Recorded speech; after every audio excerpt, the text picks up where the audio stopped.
Biyaheng South Korea ang grupo ng Beauty Empire para mag-shoot doon ng maraming eksena.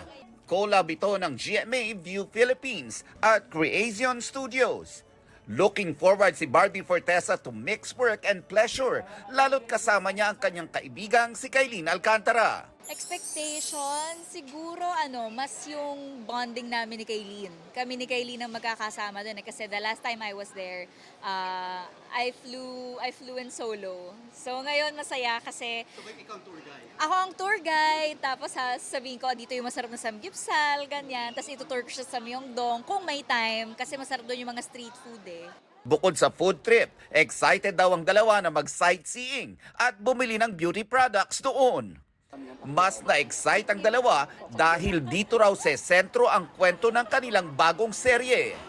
For sure, ipapakita namin kung gaano kaganda ang Korea at kung gaano yung influence ng Korea sa show namin.